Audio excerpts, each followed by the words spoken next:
In nomine Patris et Filii et Spiritus Sancti. Amen. Mga kapatid, tayo muli nagbabalik sa ating gawain at sa ating pagpapahayag. Tayo po'y nagpapahayag ng Ebanghelyo ni Nicodemus. Ito po si Nicodemus, mga kapatid, siya po yung nakipag-usap sa Panginoon Kristo at ang ating binabasa ang kanyang unang libro. Ibig sabihin, mga kapatid, meron pong ikalawang libro. Kaya ito po ang ating sinisimulan, yung unang libro. Bago po tayo magsimula, mga kapatid, tayo magbigay ng maiksing panalangin sa Ama, sa Anak at sa Banal na Espiritu Santo. Amang Diyos, ninadalangin ko po ang bawat isa na kailangan ng kagalingan sa bawat may uri ng sakit, lalo-lalo na itong coronavirus. Nawa sa pangalan ng Panginoon Kristo, ito'y gumaling kasapagabay ng Banal na Espiritu Santo. Kapagat patawaran niyo po kami ng mga tao habang kami nabubuhay sa mundong to, Ama, Anak at Banal na Espiritu Santo. Sapagkat nasa inyo lamang po, Amang Diyos, ang kapurihan, kadakilahan, kalawalhati at kapangyarihan magpakailanman. Sa nawa. Maraming salamat po, Ama, Anak at Banal na Espiritu Santo, sa nawa't sa nawa.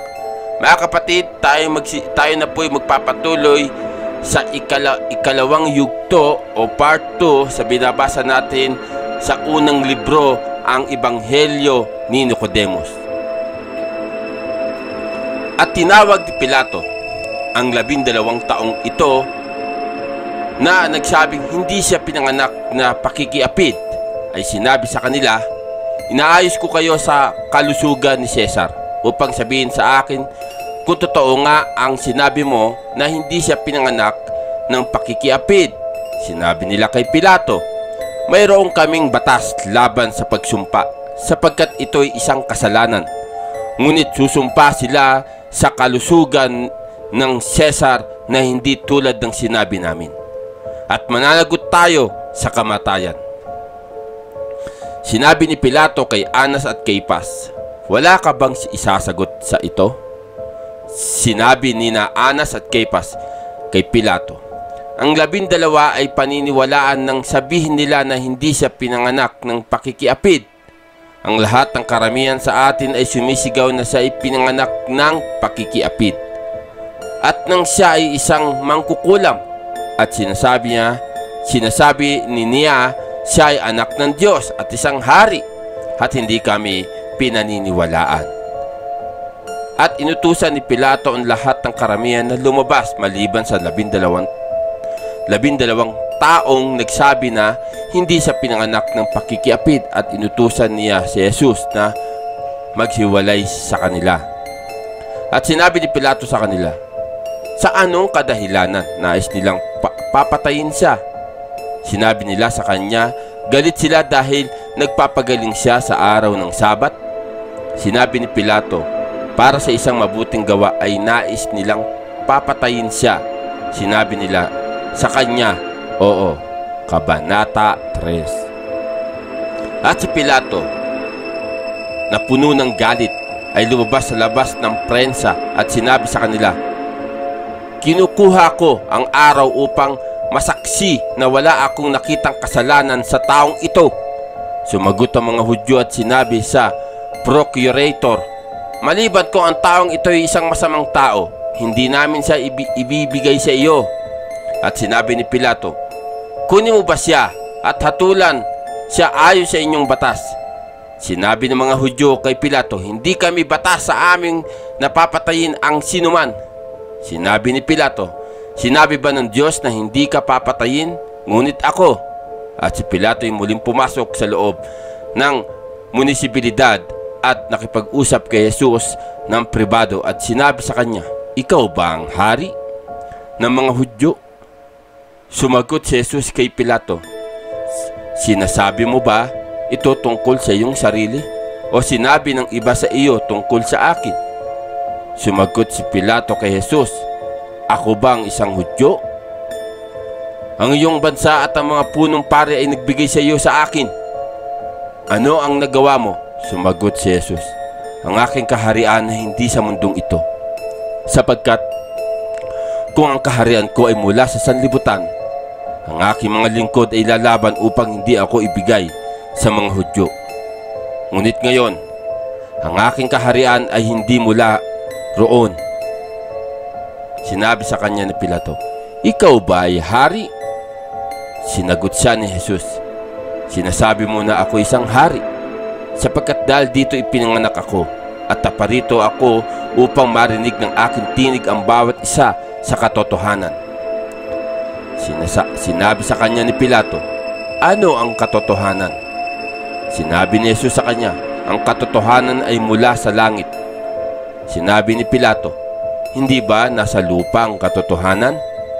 Sinabi ni Jesus kay Pilato, nakita mo kung paano ang mga nagsasalita ng katotohanan ay hinuhusgahan ng mga may kapangyarihan sa lupa. Kabanata 4. At iniwan si Jesus sa loob ng prensa. Lumabas si Pilato sa mga Hudyo at sinabi sa kanila, wala akong nakitang kasalanan sa kanya.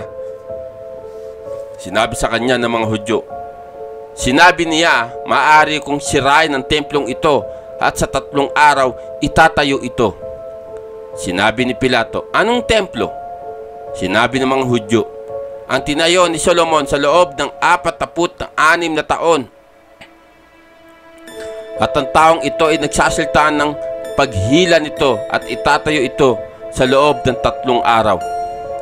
Sinabi ni Pilato sa kanila, ako'y walang kasalanan sa dugo ng makatarong tao na ito.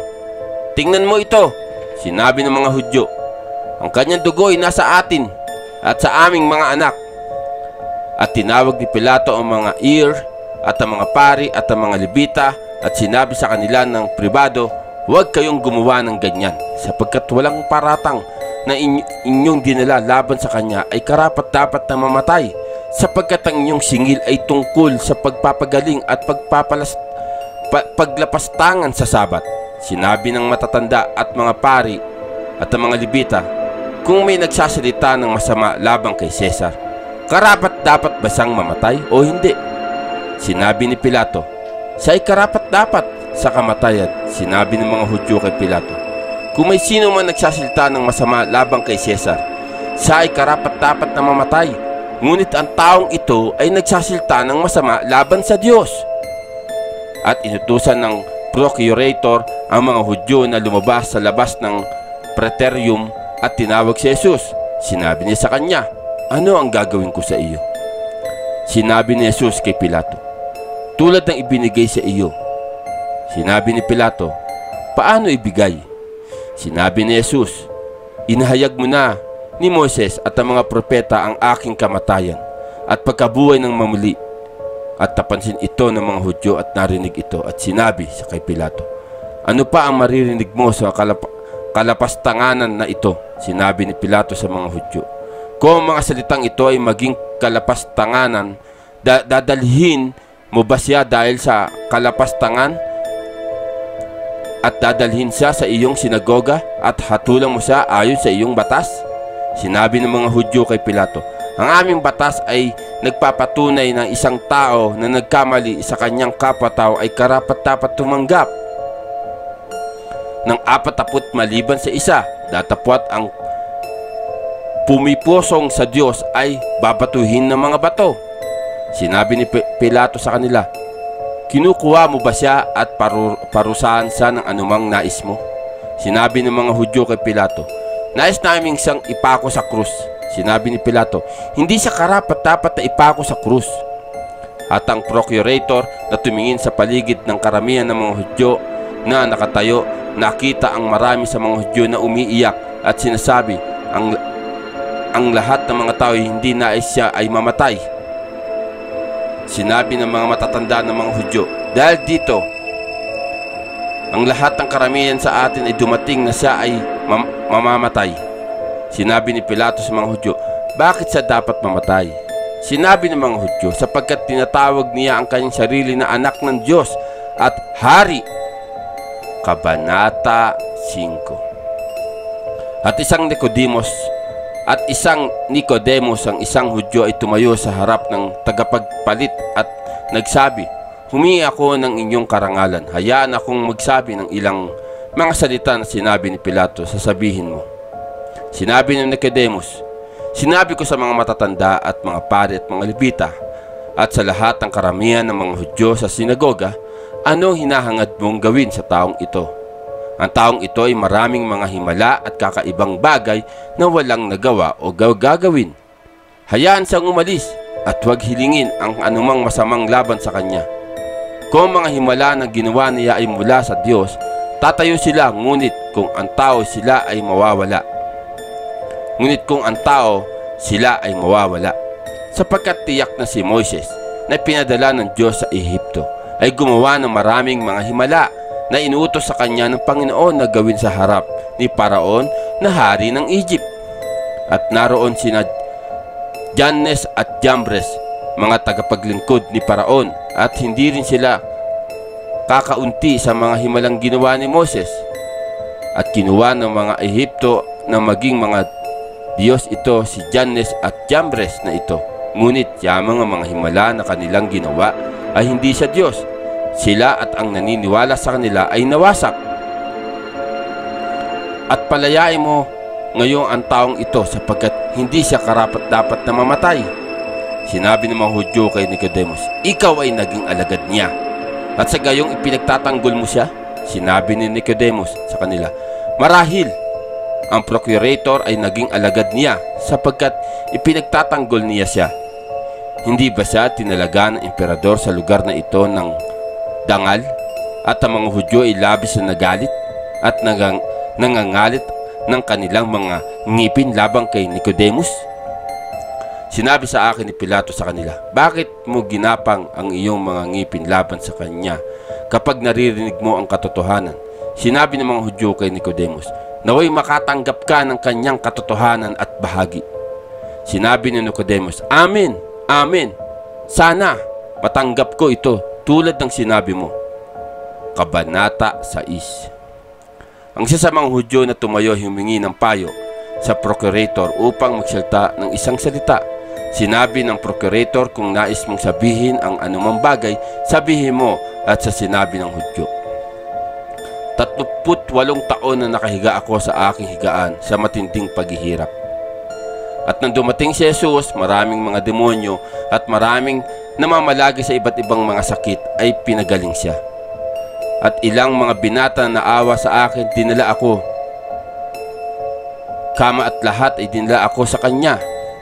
At nang makita ako ni Jesus, ang kama ay nahabag sa akin at sinabi sa akin, kunin mong iyong upuan at lumakad ka. At kinuha kong aking sopa at naglakad. Sinabi ng mga Hudyo ng mga piloto, itanong sa kanya sa anong araw na siyang gumaling. At sinabi niya sa pinagaling Sabado. Sinabi ng mga Hudyo, hindi ba ito mismong sinasabi namin na sa isang araw ng Sabat ay nagpapagaling siya na pinapalayas ng mga demonyo? At isa pang Hudyo na umakyat at sinabi, ipinanganak akong bulag. Narinig kong tunog, ngunit hindi nakakita ng muka. At nang dumaan si Jesus, sumigaw ako ng malakas na tinig, ipagpatawad mo ako, o anak ni David. At minamahal niya ako, at pinatong ang kanyang mga kamay sa aking mga mata, at agad akong nakakita ang aking paningin. At isa pang Hudyo ang umakyat at nagsabi, ako'y baluktot, at tinuwid niya ako ng isang salita. At sinabi ng isa pa, ako'y isang katungin, at pinagaling niya ako ng isang salita. Mga kapatid, tayo muli magkakaroon ng ikatlong yugto o part 3 dito sa ating pinapahayag, ang Ebanghelyo ni Nicodemus. Maraming salamat po, Ama, anak at banal na Espiritu Santo, sa nawat sa